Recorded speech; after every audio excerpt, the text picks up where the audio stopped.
tous, bonjour. Alors que vous soyez adepte du zéro papier ou au contraire que vous ne jetiez rien au cas où, il est nécessaire de sauvegarder vos papiers administratifs importants.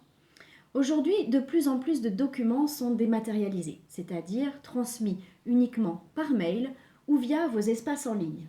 Et ceci pour le bonheur de certains et au grand désespoir de beaucoup d'autres, notamment de nos aînés qui ont bien souvent du mal à s'y retrouver dans tous les méandres de l'Internet et de l'informatique. Alors, quoi qu'il en soit, il est utile et important de savoir dématérialiser ces documents pour en permettre une sauvegarde. Et si vous y réfléchissez bien, cela a au final beaucoup d'avantages. Alors, comment dématérialiser? Deux possibilités. Soit vos courriers et factures arrivent déjà sous forme dématérialisée, donc par mail, ou sont disponibles sur vos espaces en ligne, soit ils arrivent en mode papier. Et là, il faut les numériser ou les scanner. Pour cela, vous pouvez soit utiliser un scanner normal, comme une imprimante, soit utiliser votre téléphone mobile en utilisant une application scanner que vous aurez au préalable téléchargée sur votre smartphone ou bien en faisant une photo. Mais attention, dans ce cas, les photos prennent de la place et elles peuvent saturer votre espace de stockage. Ensuite, il ne suffit pas de stocker ces fichiers sur son ordinateur, il faut les organiser pour pouvoir les retrouver facilement et les sauvegarder.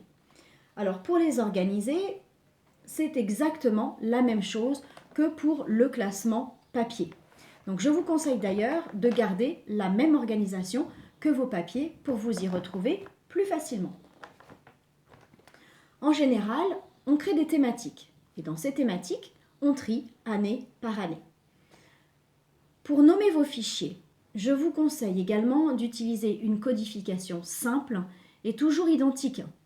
Par exemple, l'année sur 4 chiffres, le mois sur 2 chiffres, puis quelques mots-clés. Comme cela par exemple, 2020 05, sondage reprise scolaire ou 2020 05, carte d'identité Valentine. Pour sauvegarder vos données, vous pouvez utiliser un simple disque dur externe que vous stockerez de préférence en dehors de chez vous dans la mesure du possible. L'idéal est d'en avoir deux.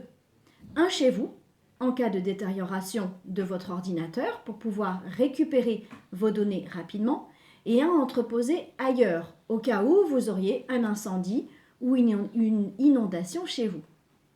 Même si cela peut paraître excessif, vous êtes ainsi garanti de ne pas perdre vos informations. Cette solution a cependant l'inconvénient de devoir penser à faire ces sauvegardes 2 fois, car elle n'est pas automatique. Bon, le moyen le plus simple est de faire appel à un cloud, qui est un espace de stockage sauvegardé en dehors de votre ordinateur. Vos données sont ainsi accessibles de n'importe où et il n'y a pas de risque de perte. Il existe plusieurs clouds, que ce soit Apple, Android, il existe aussi des clouds indépendants comme Dropbox par exemple. Donc en plus d'avoir l'avantage de faire des sauvegardes automatiques et à tout moment de vos fichiers, vous avez aussi la possibilité de partager vos dossiers avec d'autres personnes, ce qui peut être vraiment très pratique.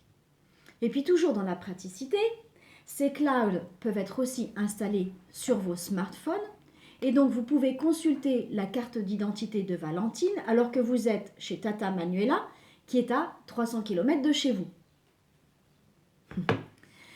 Si vous n'avez rien de dématérialisé à l'heure actuelle, surtout, il n'est pas question de vous y mettre pour tout charger d'un coup, tout votre passif, parce que vos dossiers sont très gros, vous y passeriez beaucoup de temps. Il faut juste penser à scanner ce qui est important et ce dont vous pouvez avoir besoin de façon assez récurrente aussi. Les papiers d'identité par exemple, cela peut être très utile d'avoir une copie en cas de perte ou de vol notamment. Ensuite, vous ferez tout cela au fur et à mesure.